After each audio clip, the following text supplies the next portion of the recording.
Hello. Good evening, Chuempala. Good evening, world. And good morning, I believe, in Seoul, Korea. It should be on Wednesday morning. This is how the timing works around. So here we are still on Tuesday. Imo, you are still on what? In Chuempala. It's Tuesday. Yeah. So you're still on Tuesday here in Calgary. We are still on Tuesday, but in South Korea, it's the following day. And so that is where we have our guest, Professor Chammah J. Kaunda, Professor of Theology and far much more. Professor, are you able to hear us this morning?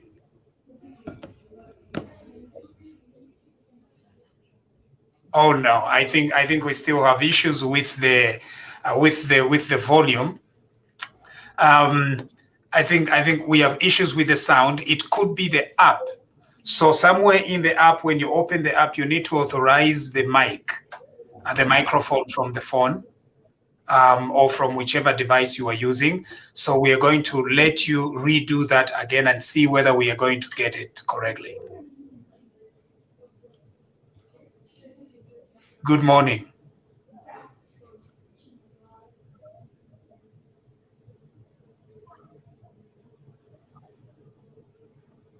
Yes. I think there is an issue there. Jerome, we have some things going on. There is growing discontent among UPND members in Zambia regarding how the things are going. Okay. And so I know that you are a UPND cadre, you are a UPND leader, and so you might be limited in what you are going to say today. I want to recognize that. But as somewhat an independent person, I'm able to give my own perspective about the discontent that is growing among UPND members. It's not necessarily coming from you, but I am picking this discontent. And I think I have one or two ideas about how to overcome this discontent. What do you think? Yeah, I think what you're saying is very true. And me being a UPND member, I think when it comes to the matter that deals like the in-house matter, I think I'm very much limited in terms of me commenting them to the outside. But I think the best thing, I'll handle my part today. There are serious statistics that came out from the meeting the minister had with the directors in the Ministry of Health. So those are the statistics that I want to share with the people, and to show the people that we had serious incompetent people who are still holding some of these offices, who need some replacement here or there for us to have a very effective MOH. Yeah, I think I'll mention about that. On the other issue, I think those we are tabling those issues maybe as a party, and I cannot comment much. But you can say yourself what you want. You can say you are you are NDC, you are NDC. The revolution that started is owned by about 2.8 million, even beyond that. And so your party, the UPND, received tremendous mandate from the people of Zambia. And Jerome Kanika, and even General, if General were here, I would have told and said the same thing. It's a tremendous mandate. 2.8 million votes. It's never happened in the history of our country before. Very huge number. A mandate from the youth, a mandate from all across the country. And so it's a very huge mandate. We that helped in the small way that we could, we remain extremely hopeful that the president is going to deliver, President Hakainde Hichilema. We have utmost confidence in the president that is going to deliver, and so we have no doubt. But in order to hold this revolution together, we have a responsibility. And in fact, we have a duty to say there is something that needs checking. It's very important that we do that. We have a duty, we have a responsibility to say, we need to do something, because this trajectory within the first month is not very encouraging. And so it is out of that desire to see that the president fulfills his mandate, the president actualizes the aspirations of the millions of Zambians that elected him, that we must say this. That we must say this very, very clearly. Number one, State House is understaffed. Now, you could say that we need a little bit of patience, and I do agree with you. But the patience we need is the patience of things like the results, the patience of things like, when is free education going to come? When are the prices of fertilizer going to come? Or when will the dollar pick up, or something like that? We need a lot of patience. This country cannot have patience regarding the staffing at State House, no matter how you look at it. Currently, there is no presidential group of advisors. That is the most basic of anything that we need or require. A presidential group of advisors at State House. And so this begs the question, who is providing advice to our head of state? Right? Because our head of state is entitled to advice. And it must be tax-paid advice of officers who have sworn allegiance to the country, allegiance to the Constitution, and allegiance to the president in a formal manner. Right now, we know of 2 senior secretaries and 1 presidential spokesperson. Advisor for economics is empty. Advisor for legal is empty. Political advisor is empty. And honestly, 3 weeks into an administration, this is unacceptable. Completely unacceptable. The president might have his own reasons for doing that, but it cannot be. All right. So the State House team, and the reason why we are saying this, it's because these are just common sense solutions. When we ask that what is going on at State House, it is because we want to see that His Excellency the President is receiving and his office is staffed to the level that is going to serve our people. Again, the reason why we got involved in the political issues in Zambia, it's because of the what. Something needed to be done. It was not just about the who. It was not just about having certain people, but the what. What is needed? And so it becomes extremely important for us to focus just on State House. The staffing levels 3 weeks in are not adequate. What is the reason? Why isn't there staff at State House? Why isn't there a group of advisors to the president? Anthony Walia, Mr. Chipoya, and Mr. Chakawa are not enough. All right? So let's set that issue aside. If indeed we still have the Lungu advisors at State House, let us be told that indeed the president is relying on the Lungu advisors at State House. If the office of the political advisor is being staffed by a Lungu appointee, let us know that that is what is happening, right? Because you can't leave those offices empty for a very long time. State House. Bamonsha, maybe to just chip in before you lose your thought.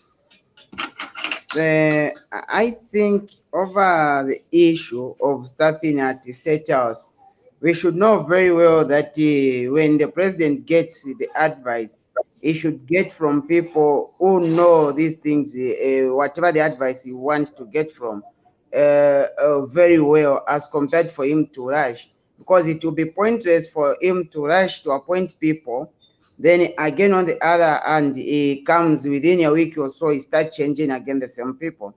So I believe and I understand very well that the patience that we are asking from the members of the public is well made for and well thought for, because we want to provide quality, not quantity. If we want quantity, even tonight, this is just about 22 hours Zambian time.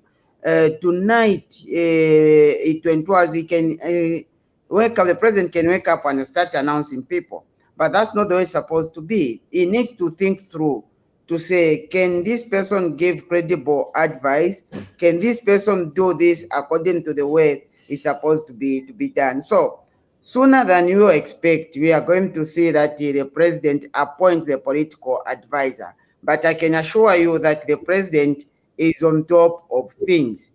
Get this from me, and I can assure you the best person will be appointed in these positions that you have mentioned as State House. Even not only that, even Excuse, some expansion in some of these excuse me. things by the Excuse me. president.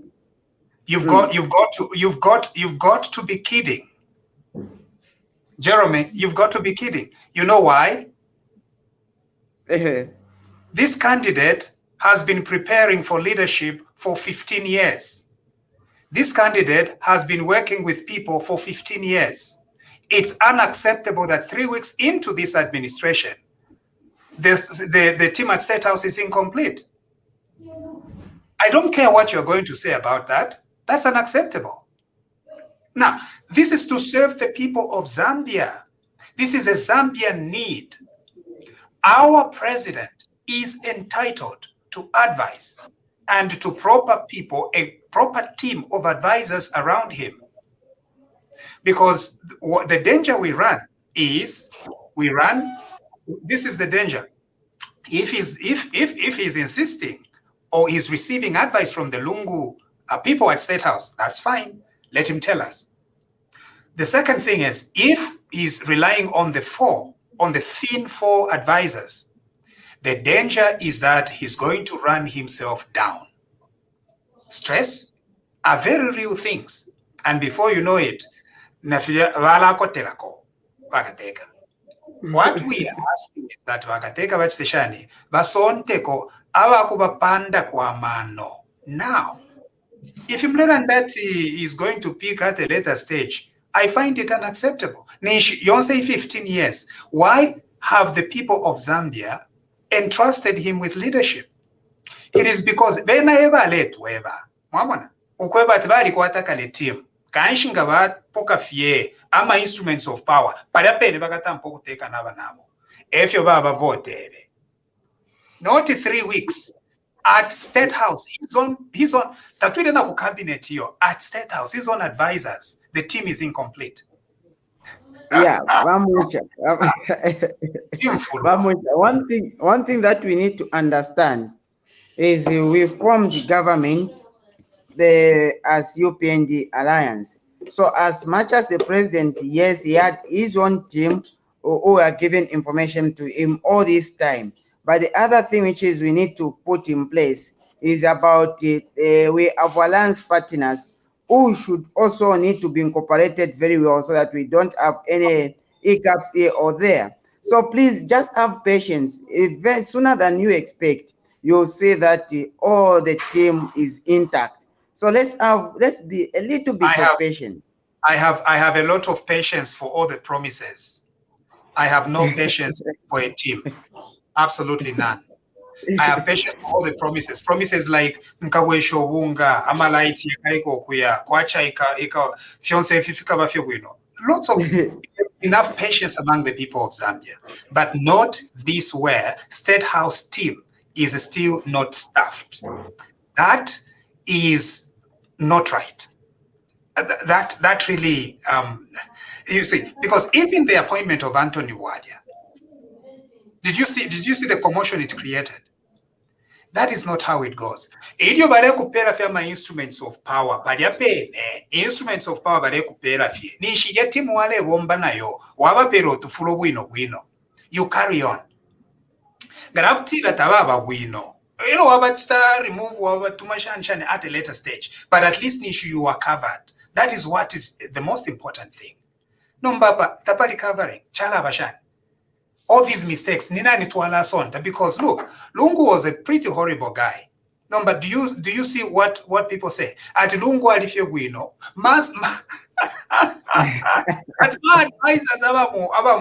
in other words, you need to have a situation where you can deflect. We are in a honeymoon phase right now, and President Hakainde Hichilema has a lot of goodwill.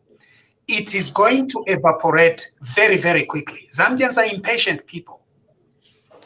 Zambians are impatient people, expectations are too high, and we already have political noise makers that are already making noise. This is not the same Zambia as 1991. This is a very different country. You need to get your team in very quickly, close that gap, and then move on. Okay, that's point number one. So can I move on to the next? Yes, move on, please. Okay. So there is the Lungu advisors. We are receiving extremely conflicting reports about the structure of the Lungu government. The Lungu government still remains very much in office. So this is actually the Lungu government. We've changed the president, but it's still the Lungu government. The same officers that offended our people, they're the same officers currently still serving our administration. This is unacceptable. The president is going to leave this week, and he will be going to the United States of America. He's going to be received by a gentleman or a group of gentlemen who offended the UPND support Zambians in America. Going to be receiving them. You know what? That is unacceptable. Because you cannot be 3 weeks in an administration and your administration is still substantively the administration of the person who was voted out by the people of Zambia.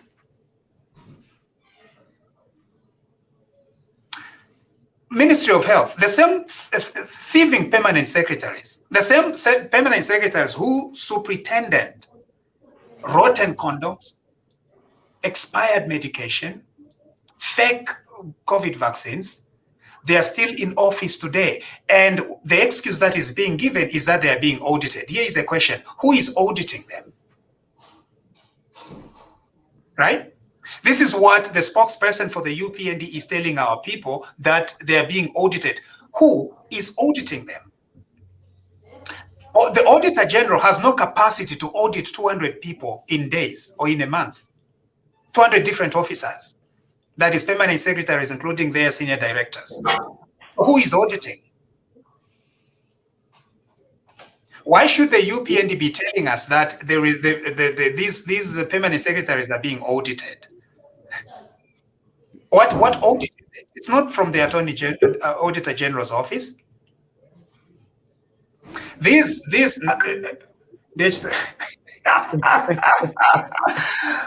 are the frustrations of our people. And it's too early to begin having these frustrations. Okay, so we leave that aside. Here's the next one. When you change an administration, and you shouldn't give an opportunity to chancers and people to begin making funny accusations. The UPND is very well suited, very well qualified, and it has very qualified people. Or the supporters of the president, very, very well qualified people, who the people of Zambia expected to be appointed. When you take too long, you create unnecessary animosity and suspicion. That is a threat to national security.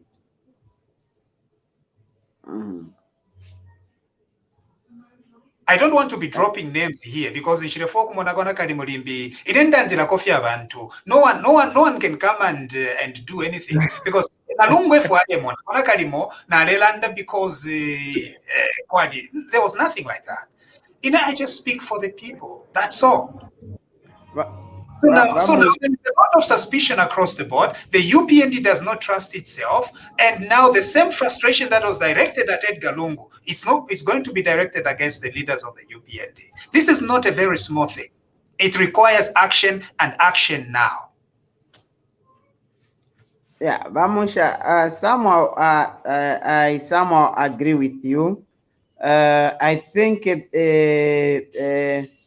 let me say, per se, in our ministry, the Ministry of Health, I think in 2019 should be September, somewhere there, I mentioned and I questioned, the president talked about the issues in parliament. Then I questioned and I told them to say the government of Zambia is owing suppliers for medication about 1.2 billion a quarter, and by then we didn't have any drugs in the hospitals. But instead of them coming out to say Mr. Kanika, let's sit down. We find a way and means of sorting out this debt for the suppliers of drugs so that they can start supplying back. But what did they do? They paid some of my executive members in the pharmaceutical society. Then the fight started like it was something else. Now today, the people who were there as directors, as permanent secretaries, who were in the forefront of funding those people to start fighting me. Today, they told the new minister to say, no, the government is owing 2.1 billion kwacha to the suppliers of pharmaceutical services. So now you wonder and you ask to say, so since 2019, they have never paid anyone, but they have just accrued more debt. I think that's something very much unacceptable. And these are the people now who wants to continue presiding over the same Ministry of Health by the next 5 years. Are you seeing any change in the way the debt is going to be in the Ministry of Health? The matter is no. The debt will definitely go up because we still have the same people. The same thing applies when I heard that you see, first in 2019, before the fake drugs, we had about the death rate for maternal mortality was about 184 per 100,000. But 2 days ago, 3 days ago, we heard that right now we have about 274 mothers who are dying per 100,000. Today now we have heard with me, you see, all the reports that comes from the PF-oriented people, I call them crooked or fake reports. They mention to say every week we are losing about 10 to 15 mothers due to negligence and some complication to health workers. They shift the blame on health workers instead of saying to say we are having this because one, hospitals have never drugs. Two, the things that we use in our mothers, they are not there. And instead of also stating to the minister, you see, they need to make it simple for a minister to understand because he's not a medical personnel. They need to make it simple for a minister to understand that this is what they mean. Now, they didn't explain to what is causing the mothers dying. And much of the reason is things like preeclampsia, BP in pregnancy. It is the thing that is killing our mothers. Why is it that? Because we don't have the drugs to give our mothers. Other things is infection. These are the things that are killing the mothers. And for our minister of health, you cannot say infection. She'll start thinking like, no, it is a bacterial infection. Those are bacterial infections that are killing our mothers. Why? Because there are no drugs to do what? To give them for them to get better. You see, as a result, you find that our mothers are dying. Not only that, when you ask again, you find that the drugs that we use to give our mothers when in contraction, when delivering we want the muscles to relax and for the babe to come out fast. You find that we don't have those drugs. As a result, our mothers are getting tired because of being tired. They are dying out. So these are some of the issues that they need to explain to a minister. But now someone guys a report and they say we are losing 10 to 15 mothers per week. Against how many? What if per week we are having only 20 mothers? You see, 20 from 20 to 15 dies.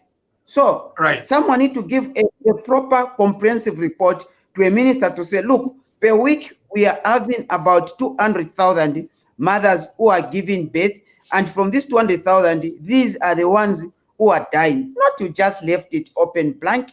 Then okay, what do you want the minister to make use of that? Because if it's something, a report of such came to me, I'll ask the same question to say, oh, 10 to 15 are then against what number? Right. And so I think the ministers themselves, the new ministers, are becoming enablers of the same situation. If you are going to tell Baisa is nonsense. You can't just say at Yom Kwaipan to Eroba Basonta. Immediately Balek you become responsible to begin. Now, we are not saying that everything is going to be sorted immediately, but you've got to begin. We've got to begin seeing action. inefficient cadres that were appointed by Edgar Lungu should be fired, should be retired, or should be, you must take them elsewhere or put them on forced leave. We Zambians are not going to live through another day of the trauma we experienced under Edgar Lungu. And if this UPND government has become the PF government, let it tell us. Because there is no way, whether it's the Minister of Home Affairs or the Minister of Health, can be giving us impressions as if twalitemo. Imumwa mwene kona kalimo okufumiapo Edgar Lungu, twalefu afi okufumiapo fe Edgar Lungu epela, aba nankwe, abwa ibile nankwe, bekale in power. Aba nankwe, abwa alechita mismanage chalo, bekale, another day or 2 days while you are gathering data. What data do you need to be gathered? What data is needed to be gathered at the Ministry of Health? You tell me. Yeah. You see, I also Ministry of Health, they've been stealing. They've been scandals. What data do you need to remove those permanent secretaries? I said data-driven governing. Vamusha, the problem is the same people, they are part and parcel of those scandals, but you need to know at what level are they coming out, because they are covering themselves inside. You see, well, you on the scandal look like they are not part and parcel, but they are the major culprits of the same scandals because they are inside there and they are part and beneficiaries of the same scandals. That's the other problem that is there. When you talk, you see, the other challenge I've seen with the Ministry of Health, the people who are there are very cunning. Even you, if you have been appointed as a Minister of Health, when you start talking to those people, they are cunning, they'll convince you, and you are going to see that, Zambian people, they are just lying about these people. That's why they are cunning, they are very cunning and sweet talkers. That's why you as a politician could kuba tamfisha di mo before tawra landa na. Report elo waba tamfia before you bring them closer, because by 1 week or 2 weeks waikala nabo, they become part of you. Bakubepa, bakuzembereka, bakushinga bata, and you are gone. That's why ngawamu Minister of Health ngale waba tamfia na ngwabeba atoke. First of all, you are good people.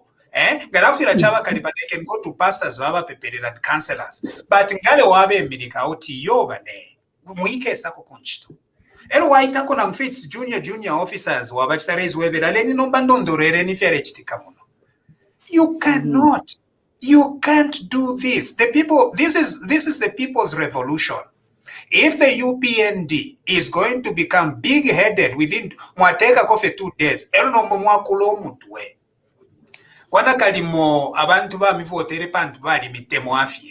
They voted for you to do something against this corruption of the Edgar Lungu administration. And if you are unwilling to do it, let us know, so that our people alternatives are prepared. John Temple, John Zero is Sean Zero, okay? And what he's saying is very offensive. But you are giving an opportunity for Sean Zero to begin now. And did you see how he started? He started very early. You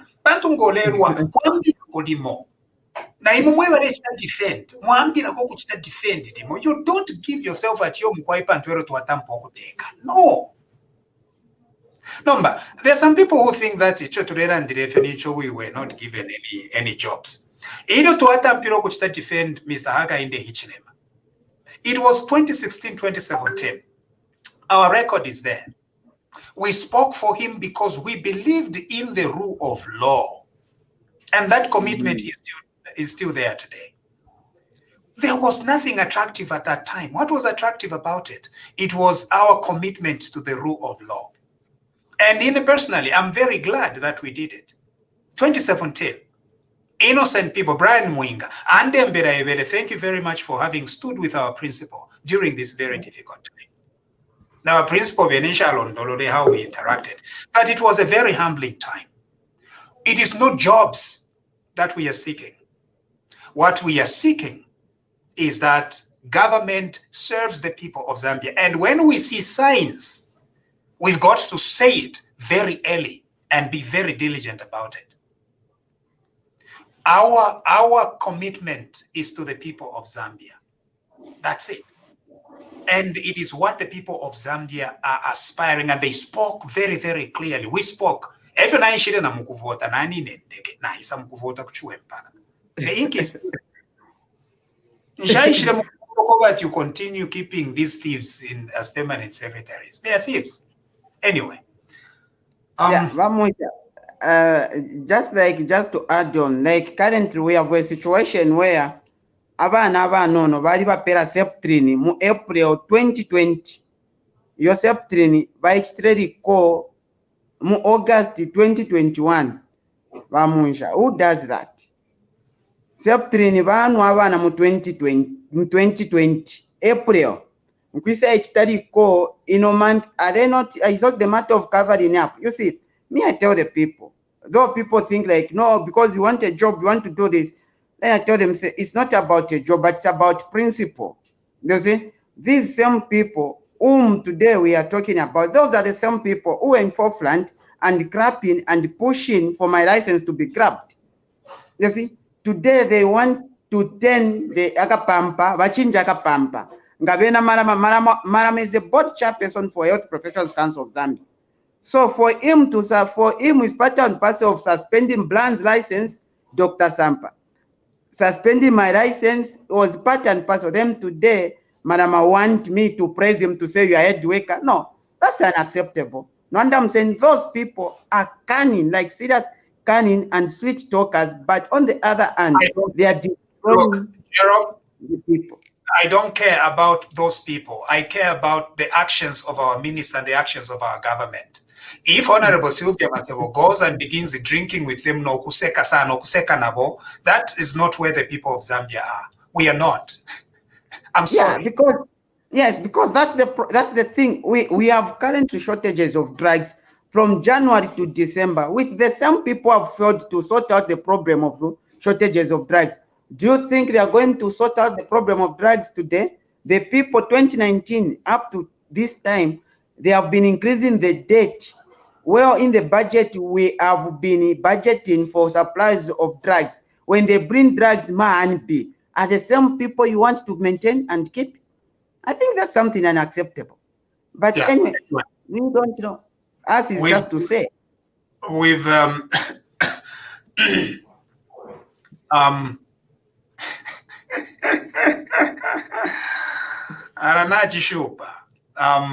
I don't think the UPND should have started on this note. I regret that it has started on this note. This is pretty bad. And if you UPND senior people are listening, you need to change course pretty quick. Your honeymoon is about to expire very, very fast. This is not it. Okay? I'm sorry. This is not it. Okay? And nimbi kukumyesha kwesha abantu ngale chitafefero nomba mwaesha abantu kumono wala nenuka bwangu kushefe bateke chalo efyo kumono wala nenuka Chama politics but to be tumone fare tontonka yama politics no. You need to move the people. Yeah. You need to move them and meet the expectations and continue entertaining them from what they want to hear and do. In that way, then you stay longer in politics. But in the way you can't begin by castigating your own base. You don't do that. Common sense. You don't castigate your base. You motivate it. By now, basically, we are excited to go at all. Something is happening. We've got new ministers. We've got new permanent secretaries. We've seen some movements going on in the civil service and everything. All this thing of auditing, for a lack of a better term,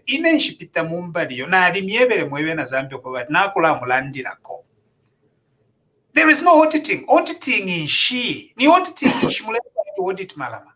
Kabwalala. Ni auditing in shimulefo to audit those thieves at Ministry of Health, those directors at Ministry of Health. What auditing? Or those directors at the Ministry of Infrastructure. Ni auditing in shimulefo. Audit of what? Vamos, actually, before Tamnataran Ken, I received a call kuri ba manama for abamyo kunchita threaten. No, we'll be sued. So so I was writing at him to say na ema manama mle ikala tena ema mlibakulu. Timlebe nyati will be sued. Now, you see that's the demand in around 18. Around 18. It is the attitude that the minister for what? For your failures, for his failures, I need to be sued. Vamarama muri vachabe tetu mitine uyu Jerome mitine iyo. If the Minister of Health is afraid of you, let it be about the Minister of Health. Otherwise, if lungu uwale yumfuati lungu ewa salwana lesa, where is he today? Elo imweba malama mwambe kokula tweetile mpepo for what? Just imagine the rota minister. It was because of your role. In the 3 months, that we had no politicians in Lusaka, what were you doing? Ama politicians they are seeking a mandate.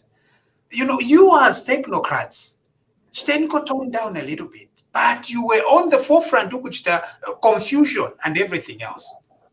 You know, it's okay. If these politicians, you are still namu washinga butter, it's okay. But you can't do that to us. And we are going to talk on behalf of the people of Zambia, whose condoms you supplied.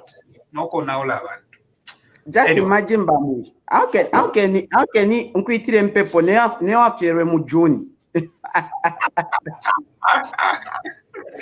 telling you, I was telling even my wife to say, look, this man. As what they say is he wants to quit them people never fear mu June. So I copy him. Takwa bo fiaro neti akufwa. Lero de na fear never fear shwanjela tkwalita lele. Yeah, oh, Monday.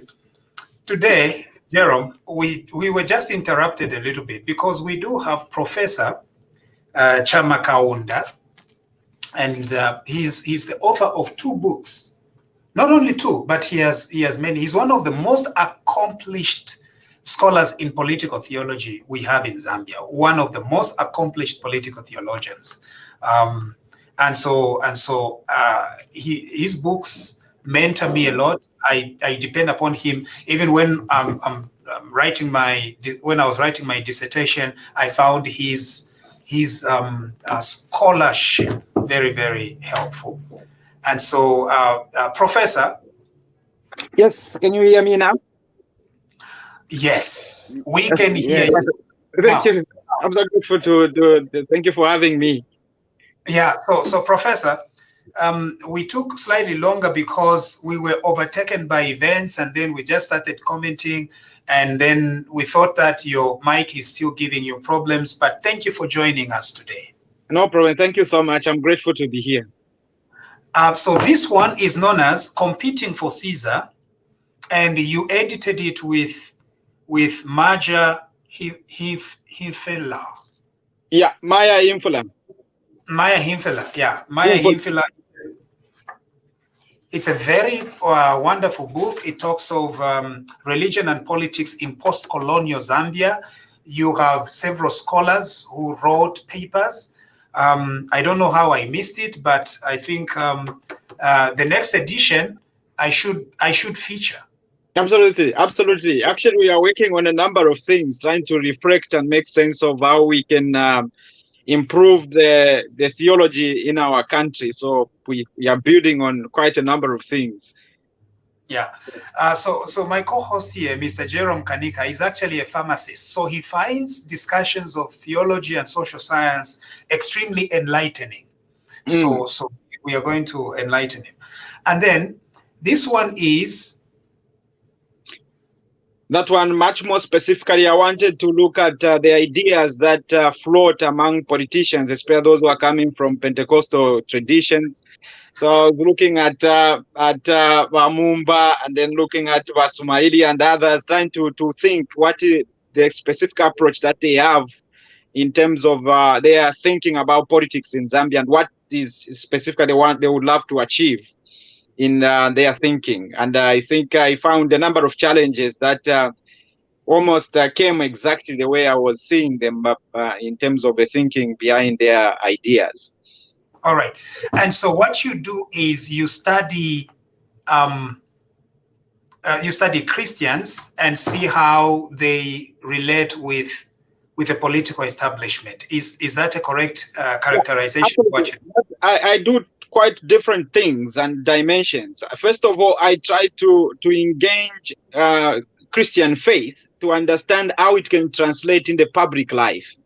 So how Christians can move, because usually Christians tend to go into politics with raw faith, which is not translatable. So they go with a pure charismatic faith in the politics, and in the process, it cannot translate, because you see the nation is not one unitary religion, but it has diverse, and thinkings tend to be different.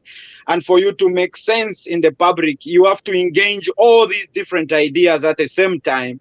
Otherwise, if you just follow one idea, then what you are bringing is a religion in politics, rather than engage politics from a religious perspective.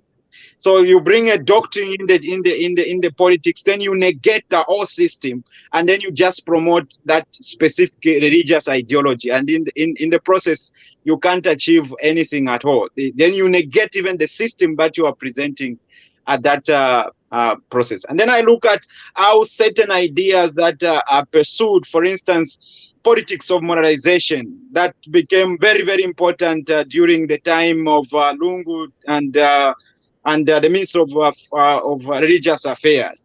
So that was essentially the trajectory that was followed in the ministry. And I think that's why the ministry could not have energy to move on, because of its very, very strong idea of moralization.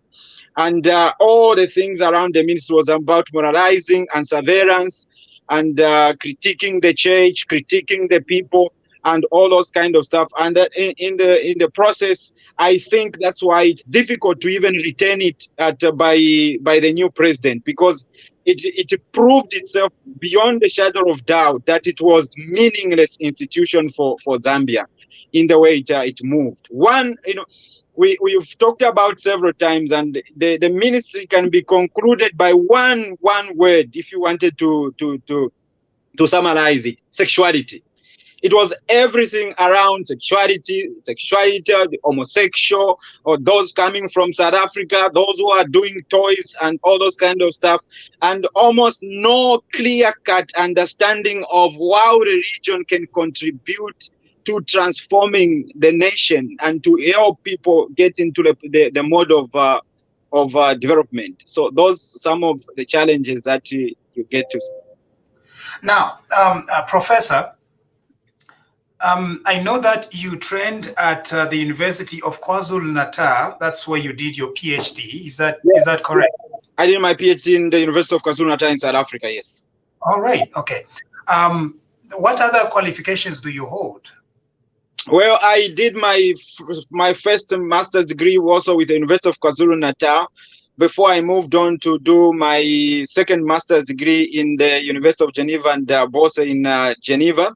And then I came back to do my PhD with the University of KwaZulu-Natal. And then I moved into University of South Africa, where I spent a postdoc, almost in between the job and also the finishing of your PhD. So I spent there almost 2 years before I moved on to start working with Human Research Council in South Africa for 2 years as well. And then also working with University of KwaZulu-Natal as an adjunct lecturer before I came to South Korea. So it has been just a journey. So what do you do in South Korea then? In South Korea, I'm now a full-time professor teaching in Yonsei University. So I'm teaching specifically world Christianity, mission, and quite a number of other aspects, because my PhD focused on a number of things. It focused, first of all, trying to, in terms of education. So I have a clear cut in terms of understanding how education should be developed, in terms of why do we do education. And so often in many countries, people just do education for the sake of it, without having a clear understanding of what they want to achieve out of education. So there is no strategic planning for the education that can advance their ideas and promote a particular ethos for the nation. So it's just done because it was left with us, with the British. And so the idea, the same kind of colonial ideas came to be perpetuated in terms of education, but not only general education, but also in terms of theological education. Most of the pastors have gotten their studies in a very, very Western type of education. And so they just float around without getting deeper to understand how education has implications for the transformation of Africa, how theological education itself has implication for the transformation of issues in the continent as well. But also I added also issues of gender studies to that, and ecological studies, because what I wanted was to move in a more interdisciplinary understanding of issues, so that at the end of my PhD, I'm able to engage various issues. So while I focus so much on political theology in Zambian terms, I also look at it from aspect of social science as well. So try and understand it, but also bringing in some levels of philosophy and trying to understand how the day-to-day life of people shapes and can actually become a tool for transforming African nations as well. So I look at a number of entangled elements of society, and much more specifically, even other religions as well, how we can engage other religions if we are thinking about especially development as a nation in that regard too. So in the way you see it, and with your years of study, do you foresee that the Pentecostal charismatics are likely to continue being influential over the Hakainde administration? The way I see it at the moment, I think the Pentecostal trajectory in Zambia was very, very forceful, coming from Chiluba's time. And then it started shaking a little bit when Mwanawasa took over and then Sata came in. But with the coming of Lungu, then it also shoot off. It just took so much of advantages from Lungu, and it moved on in terms of, it never changed its thinking about politics. That's quite unfortunate. But it took the same trajectory that it has been working with from Chiluba through to Lungu and coming. But there is something that it did which negates it in the new administration, and I think that's where it will receive quite a number of resistance. It used a very strong trajectory of politics of demonization. So in the whole campaign that came, Pentecostals was to negate the HH in many ways, that it is somehow is going to struggle to actually win him over. He may pretend, because there is Pentecostalism has a number of people with it, to be peaceful with it, but I don't think it's going to be to give it any room at all. Especially what came with Lungu, Pentecostalism almost slided into tribalism, if you saw as well. Almost went through that trajectory. The people who were surrounding Lungu, some of them became a tribalist group of people. So they were not sensitive enough to the operations and the move of a nation that has so many ethnic groups. So the very fact that they became sliding into tribalism also negated them a lot in terms of that. But also one of the negations of Pentecostalism, especially at this time, is the coronavirus itself. The coronavirus could be seen both as a blessing and a curse for the Pentecostals. A curse in the sense that Pentecostal, especially of late of it, became very prophetic. All the deception that came was focusing on prophesying things, which with the coronavirus and the failure of many of the prophecies that started, people have become much more sensitive and realizing that not everything that is spoken as prophecy is actually a prophecy. It's much more of psychological and trying to win the people. That is also good in terms of rethinking the whole Christian trajectory. So we shouldn't see it as negative, but we should see it as positive. Something that can help rethink and reshape our theology, especially. Zambia has a lot in terms of having a very Pentecostal charismatic culture. That is the public sense of Zambia. Is very charismatic, not just in terms of the church or denomination, but the way people. When you say that, you mean not only Pentecostals, but even traditional churches, they also have a charismatic outlook. Is that how I'm hearing you? Not even just churches, in fact. Even people who are not in the church at all, who are just atheists, they still function with a very highly charismatic mindset. That is something that is coming from our tradition, which is African tradition. So it filters quite clearly. But what happened with Pentecostals' engagement in politics from Chiluba coming all the way to Lungu is also a charismatization of the culture itself. The culture itself has become Pentecostalized. So the public is Pentecostalized. So to negate it completely, the Lungu government is likely to face a lot of resistance, not only from Pentecostals, but from the church itself, which is essentially has moved toward this level. If you look in the Catholic, it has become a little more than just a traditional church, but more Pentecostalized in many ways. Look at the United Church, all of them. Look at just the general public as well. Right. You know, there is this almost same thinking about the church in Zambia. There will be a fight, but kind of coming to that kind of thinking as well. Somebody's asking, your name Chammah, you have a double M and an H. Is that just for stylistic reasons? What's going on there? Well, I added something quite some time back in the background. There were some challenges that personally I had, but I never wanted to give up my name. I wanted to add more meaning to it. That's why I added a few things to that. Okay, all right, Thank you. Now, I'll let Jerome. Jerome is a scientist. He's a hard scientist, so he might find it very difficult. But he's also a politician, so maybe that might help him out here. Do you foresee now SDA Chimpempe theology? I call it Chimpempe. I know some Chimpempes don't like it, but I call them Chimpempes.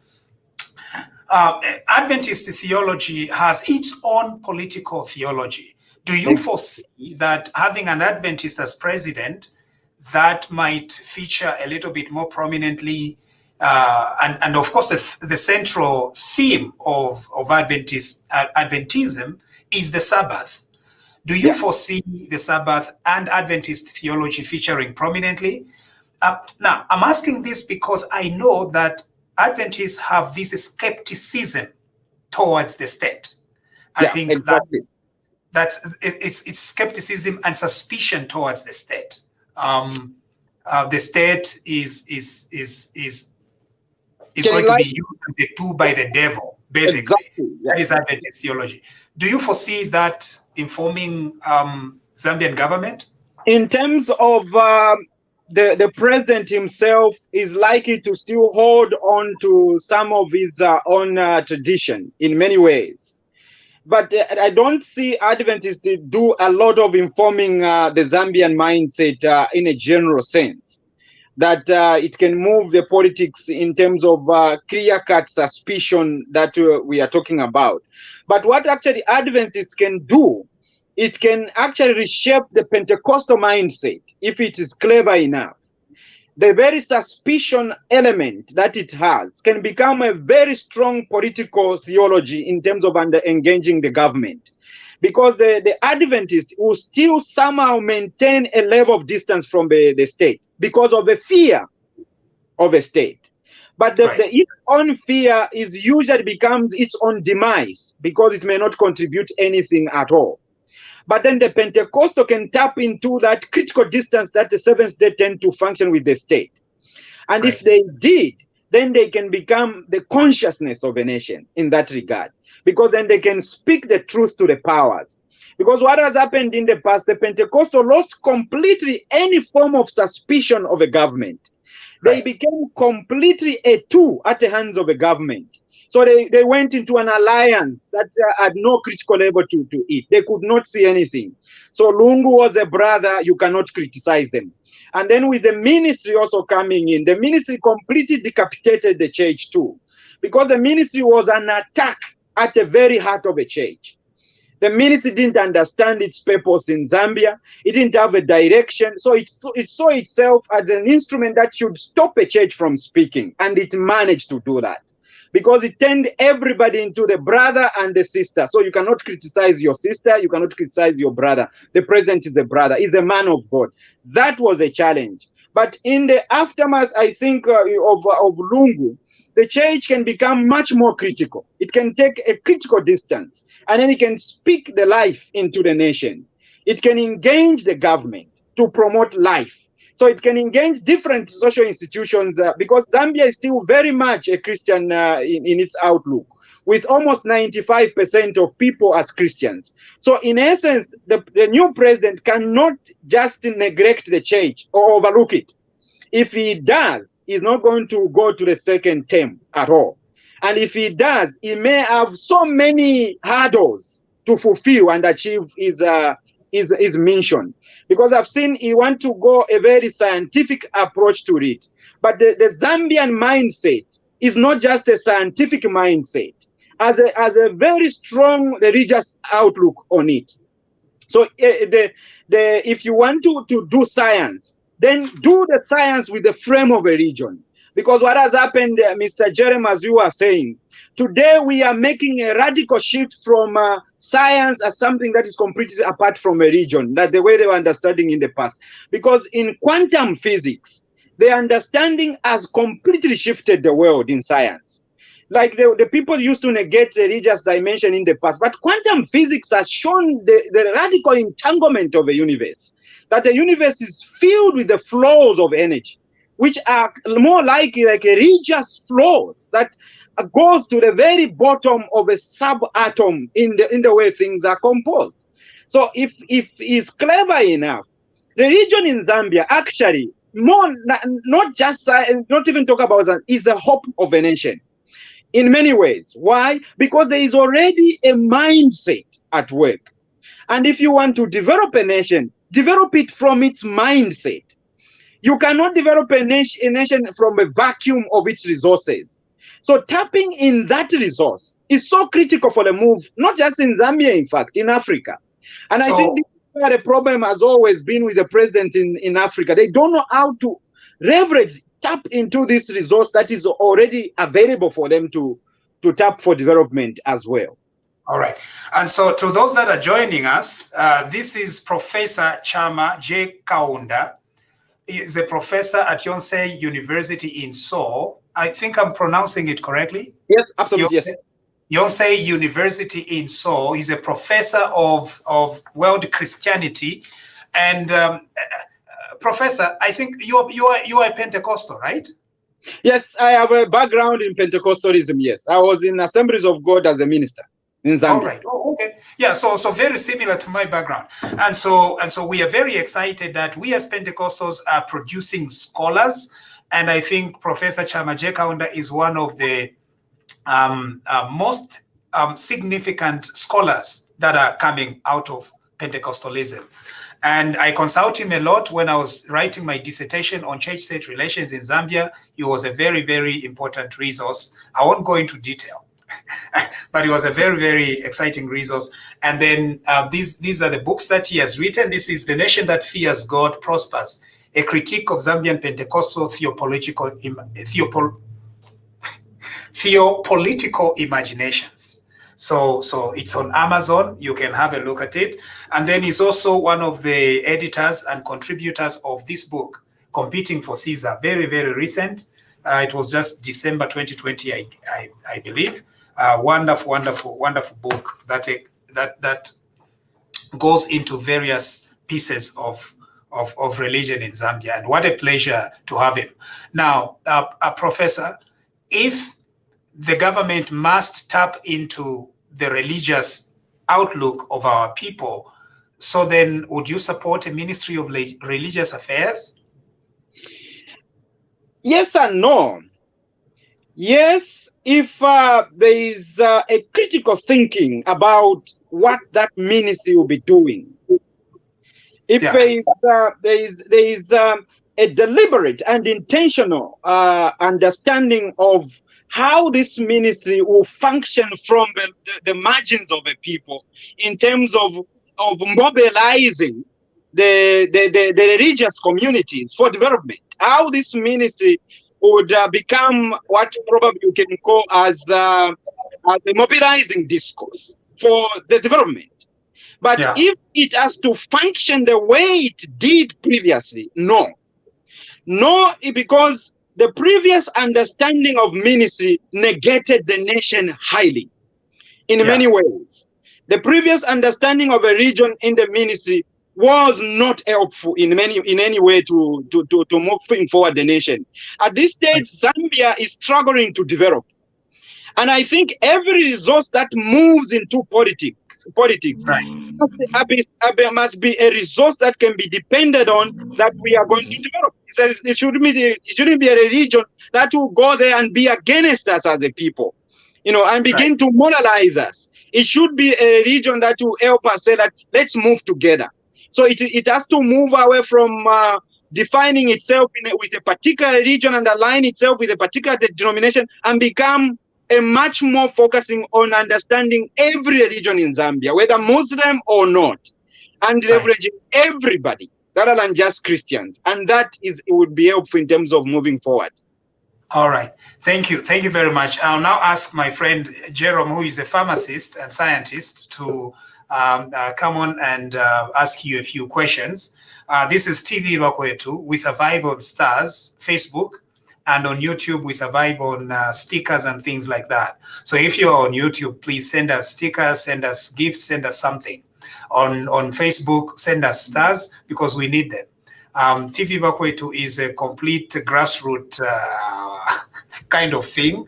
And so we are very excited that Professor Chammah J. Kaunda could join us today. Jerome? Thank you, Council Musha. Prof, once again, how are you? I'm doing good. Thank you. How are you doing, sir? Thank you for the discussion. I just have first one question.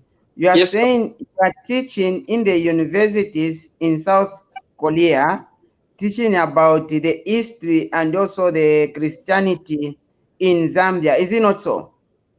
I'm teaching not just about Zambia. I'm teaching world Christianity. So essentially, I'm teaching at Yonsei University in Seoul. So much of what I've been teaching is theology, looking at different things that is happening in Christianity. So looking at the shifts and the development that are taking place, how Christianity engage issues of the public, especially. I've been teaching political theology and public theology. Public theology, all these are related in terms of how the church can define itself in the way it engages with the public life, like politics, like education, all the things that pertain to the public life of the nation. So those are the things that I've been teaching as well. Okay. The reason I'm asking this is here in Zambia, there's I think maybe time after time, there's a debate of changing people's curriculum to remove history from their subjects. Some people say that no, it does nothing. But for me, I'm an advocate of continuing having as 8 subjects, which we do in grade 12 and other grades.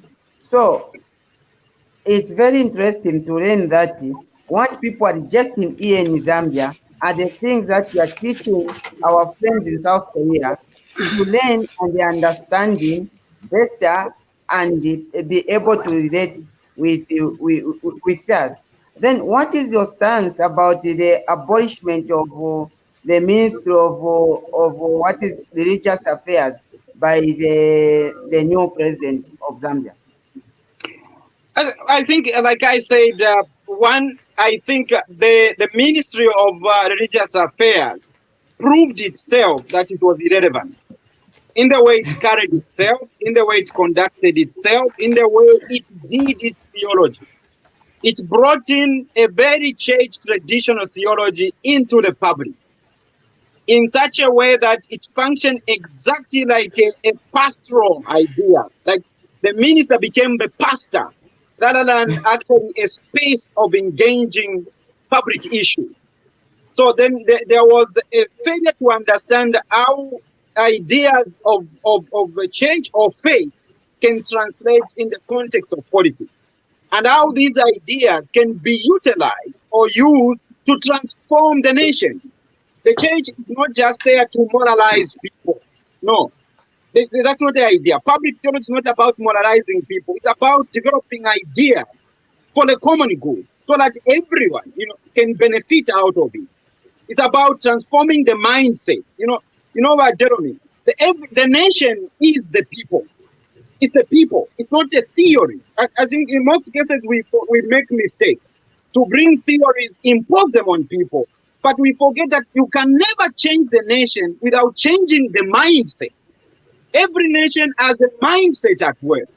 And every good politician must know how to engage that mindset. Unless we transform the Zambian mindset, it will never transform Zambia, because there is no Zambia without the Zambian people. So it's the Zambians who make Zambia. It's not the Christian nation. It's the Zambians who are Christians who can transform Zambia into the Christian nation. Life that comes out of it, the way they live, the way the institutions function. And that's where the ministry should have come in. How can it redefine the institution of governance? How can it promote a more life-giving forms of president, forms of governing the nation? How can it engage in all these other aspects? But what happened with the previous ministry was that it went on almost a moralizing campaign. We have to deal with that. We have to stop that. We have to stop that without engaging the mind. So it didn't have the purpose. For me, who is looking for my country to develop Zambia, I didn't see it of having any value at all. So in that way, and the way it negated the current president, I knew from the beginning. I had actually even spoken to the minister myself. I had sent a message and said that there's many things to the minister. And I knew that if the new president comes in, that means it was going to be abolished. I knew a long time ago. Because even if I became the president as well, I would have done the same thing. But that can be also a mistake. That can also be a mistake. Because that ministry, to be honest, if it can be redefined in game, it can be a big source of transformation in many ways. If it moves from just Christian and make it as a religious ministry that can engage with ideas rather than moralize the nation, it's a become a resource that because the mindset is already at work that has a religious mindset. So you can tap into it. So political theology is quite wide, and I know that several people at the University of Zambia have explored the issue of the relationship between the church and the state, and so have South African universities, and one of the scholars in Zambian political theology in the general sense is the Archbishop Alec Banda. And in Archbishop Alec Banda's own dissertation, he in fact made a proposal for a Ministry of Religious Affairs, or a body that would be responsible for government and church coordination, which is pretty interesting. But your work, Professor Chammah J. Kaunda, remain quite significant and influential in political theology, and I think even beyond that, in the general approach of religion and politics. And so please keep it up. We are very proud of your achievements, and Zambia still needs you. I believe that for so many of our viewers, they'll get to be a little bit familiar with your work, and so Professor Kaunda has written several. He's a scholar. He's not like I'm not scholars of Berera, He's a fully fledged professor, and so we are very, very proud of your achievements. Now, here on TV Bakwetu, we have several friends, and so we are going to give an opportunity to each one to ask one question. We have about 15 minutes for us to go. I'll begin with Bamukelabai Mukelabai. Hello, good evening, Professor. Good evening, sir. Okay, my question is simple. Thank you for being simple. What do you think of mixing politics and religion? Okay. I feel that politicians, I feel like they should do away with religion because there's too much cheating and lying and and everything. So I would rather the politician, they should divorce themselves from religion because they hide a lot in the name of Jesus. That's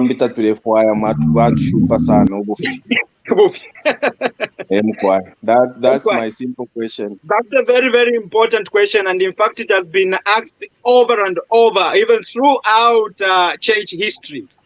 Why shouldn't we just separate them completely? Yes and no. On the yes, we can do a separation because when we create a distance, not necessarily completely separation like the church function itself, but creating a distance. If we create a distance between the politicians and the church will have a voice to speak into the politics. But if the church is completely submerged into politics, the church has no ability to speak. And this is what we have seen during much of the processes of Zambia, where the church has been completely overtaken into politics and it cannot speak because most of the people are scared to speak to their brothers who are giving them embassies. So that we create a challenge. But if you look at the model that South Africa has developed, where the church creates a distance from politics, so that the church can speak into the life of a politics. For instance, Zambia has 90% Christians. So you cannot easily say that you can separate religion from politics. And most of those politicians would have faith. So you cannot suck faith out of them when they are entering in politics and then they just become empty politicians. That's impossible to do that. They will still go with their faith. But what happens is that when they get with their faith into politics and then the church follows them with them, then there is no clear-cut distance between the two and no one can speak life into the next. So what actually needs is the church creating a distance, like what has happened from Desmond Tutu in South Africa. Desmond Tutu is one of the few leaders, church leaders in Africa, who has maintained integrity through and through, from apartheid to today. Desmond Tutu is respected throughout the world because he's maintained a distance. He can speak into all the ANC guys. He can speak into all the opposition guys because there's a distance from politics. But without that distance, it's impossible to speak life into politics because politics themselves tend to swallow everything and everything. So we need a watchdog, and the church can be a very good resource for that. Because imagine, Catholic Church, we are 18 million people in Zambia. Catholic Church has more than 4 million people. The United Church is next to Catholic Church with almost over 4 million people. Two churches have over half of our population. So you cannot just push these things away. If you do that, you damage the country, the psyche of a country, you damage it. And if you damage it, the country will keep on the same problem we have. For what problem we have today, it's a church that fought for our independence. You have to remember that. It's the church all over Africa fought for our independence because it had a distance. It struggled against racism because there was a distance until it was swallowed. Chiruba's time swallowed the church's life. And because of that, the church has failed to recover its prophetic mandate. So I think what needs to be done is to find that alternative. Minimize the voice of those who want to create, to have status and prestige out of association with the politicians, which has become difficult because most Pentecostal churches are independent. So nobody speaks into them. that creates another problem as well. So somehow we have to find, with a new president, I am optimistic, because he's not Pentecostal, he can allow probably that level of resistance to certain indoctrination from the church. Right. Thank you. Thank you for that answer, Professor. One of the themes that my dissertation deals with, that I'll be defending in about 2 weeks, is on the church and state, but also on critical questions we ask in Zambia. There are some questions like, should there be a relationship between church and state, or should Zambia be declared a Christian nation? And what I try to explore in my dissertation is that is not the correct question at the moment, because Zambia is already a Christian nation, because it has declared itself as a Christian nation. So that is not the question. The question is, how can the church maintain that critical distance in a nation that declares itself a Christian nation? And those are some of the things that I explore. And I thank you for your insights into all these issues, because should Zambia be a Christian nation? What should be the role of the relationship between church and state? We are beyond that now. Yeah. It's already been overtaken by events. Zambia, even Zambians, even when they are not living according to Christian values, they still regard themselves to be Christian. Most of them. Numa. Hi, can you hear me? Yes, we can. Oh, thank you. Good evening to those who's it's evening, afternoon to those afternoon, morning to those who are in the morning. Otherwise, thank you for having me here. First, what I would say is is it religious ministry? I don't know what it is, but for me, I feel like it was created for one reason. A lot of Zambia is a Christian nation by declaration, so it has a lot of population who are Christians. So I feel like that ministry was created. It's just my opinion. It was created to mobilize the Christian, because whatever the president will say that is in line with the Bible, definitely it will have to go. No one is going to oppose it. So even the ministry, no one was going to oppose it, because the majority definitely they are Christians. It never beared any fruits. I mean, right in the time when that ministry was created, that was when thugs were terrorizing people. There were these cadres. There were so many kind of crimes going on. The leaders, the ministers, they were busy looting government coffers. Right in the midst of creating that ministry for religious, whatever it was called, I didn't see its effectiveness. It was just, it was just a total waste of time. I don't know if they were paid or not. We just lost the money like that. But otherwise, the whole idea for that ministry was to mobilize the cadres, to mobilize the Christians, to mobilize, because every time you say, let's have a reconciliation, definitely people will go for reconciliation. It's a Christian nation. If anything comes up, that's just to create the president with a good face, the good Christian nation. So he was selling himself. They had a very good idea of selling themselves. They knew that Zambia will vote based on a Christian nation. Whoever doesn't go there, then he's not a Christian. Whenever there's a reconciliation, if you don't go there, you are one of the people who are in a demon's council. So I feel like it was a strategy to mobilize people to be part of the PF indirectly, without saying, can you please join PF? That was the only way people were going to join. I'm not saying those who went there, they were all cadres, no, but there was a reason why that was created. Mobilize indirect for people to vote for the PF. Why? Because they looked more Christian than the others. And then the other thing is it was a political tool. I think that's what I would say. But then asking the question to Chammah, I want to know that as Zambia being a Christian nation, and if if there's this thing that we are seeing every time when we are running towards the elections, pastors or leaders or any political leader, and there are some pastors with huge, massive churches with a lot of. Is it okay for a pastor to endorse a presidential candidate, or is it okay for the pastor or any leader of a church to tell its church members of whom they should vote for? Is it okay in that? Then the other question is, how is this prophecy coming in during the elections? There are so many prophecy during 4 months or 3 months, or it could be a week before elections. Then we are going to be seeing a lot of prophecies.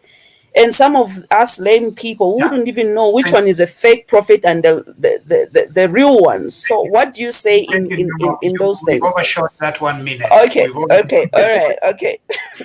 Professor, thank you. Yeah, I think the first one is the same thing that we are talking about. I think it's sinful for a pastor to endorse a president in the church, because the church doesn't have only PF members. It has all people who have different preferences as well. So for a pastor to stand on the pulpit and say you should vote for this one, that's wrong. That's sinful. And in fact, I think we should reach a level where we call sinful things as sinful things, because it's just confusing people and bringing a problem even in the church itself. So that is problematic to start with. And then when we move into the idea also of prophecy as well, I think we have to think what has happened in the church, I think, over time, is a shift in Pentecostalism. From a church that was so much concerned for the issues of people who are impoverished, who are suffering, it moved completely into what is called the Neo Pentecostalism. And most of these people who are prophesying mega churches, they are coming from Neo Pentecostal, the new Pentecostal churches. And the new Pentecostal churches uses a completely different paradigm, which is capitalist paradigm. It's about money. It's making, so for you to make money, you have to sell yourself. You have to sell yourself, but you do that using Christian frame. So framework is Christianity. But in essence, the pastor has to look rich, has to have more money, and then you have to do different things. Prophesying is part of selling yourself. So much of it may not even mean like they heard from God. It may just mean means of selling themselves. I think there's just been a lot of confusion in terms of our faith, and we have to acknowledge that challenge.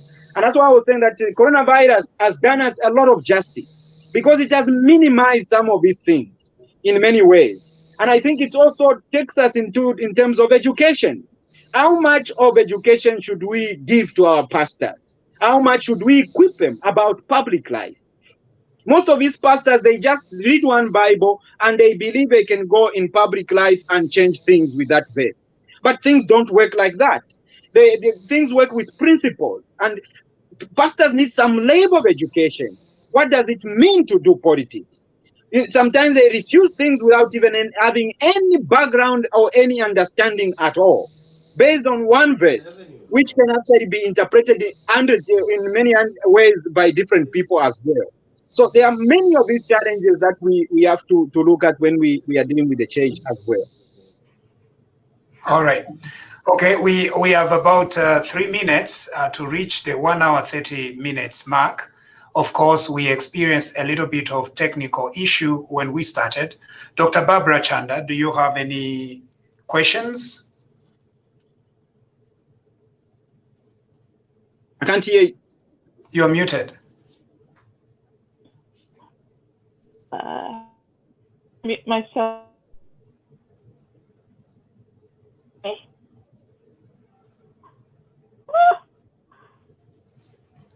All right. I think there is something wrong here. Kesha Smumba, do you have any question? Political theology here. Okay, so thank you so much, Uncle Elias Musha. Good evening, Professor. Good evening, Good everybody. evening. Thank you, Cassius. I hope I'm clear. Yes, perfect. Thank you so much. My question is a bit different, but I think it's in line with what is being talked about here. I heard that there would be some changes in the curriculum. So my question is, how possible is it that religious education could be made as a compulsory subject to be taught maybe from grade 1 up to 12? Looking at Zambia being a Christian nation, how possible is it that Christian religious education can be taught as a compulsory subject from grade 1 maybe up to grade 12? How possible, Andy? Could that be okay, Professor?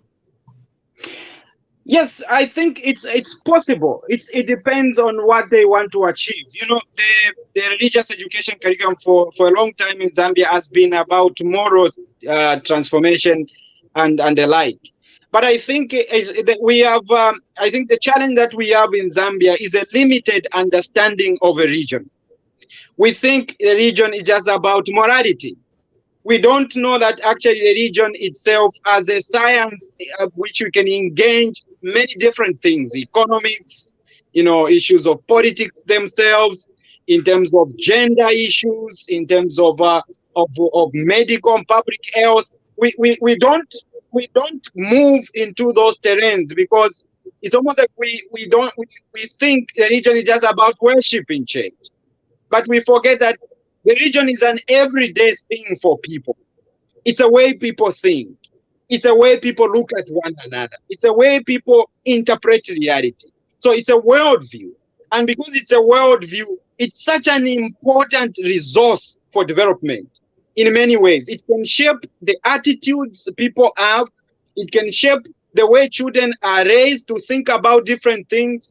Because one of the research that was done in science about evolution, they discovered that children that are coming from Pentecostal tradition were struggling to engage scientific subjects. Because some of them, that was in South Africa, because some of them, they had this mindset that was very spiritualized and it could not engage some of these subjects. So religion religious education can do a lot of things, and it can be cut across all these things, depends on how it is developed and what the ministry wants to achieve. It's very possible. But it needs thank you. intentionality in it. Thank you very much, Professor. It's been a pleasure hosting you here on TV Bakwetu. Unfortunately, we've run out of time and we've got to go. But we want you to receive our very heartfelt greetings and say hello to family at home. We know that we woke you up very early in Seoul, but your contribution to the Zambian political theology and to the Pentecostal scholarship is very much appreciated. We have several books that Professor Chammah has written, but two of them that he's involved with are here, and they are on church and state issues in Zambia, political theology. And we are going to continue having these issues because Zambia professes to be a Christian nation. And so there's always going to be this issue of church and state relationship. Thank you very much. This is where we end our live feed at the moment. We are going to stay on in the background, but God bless you. Good night, and God bless our country. Thank you. Do not go away yet, but we've got to end the live.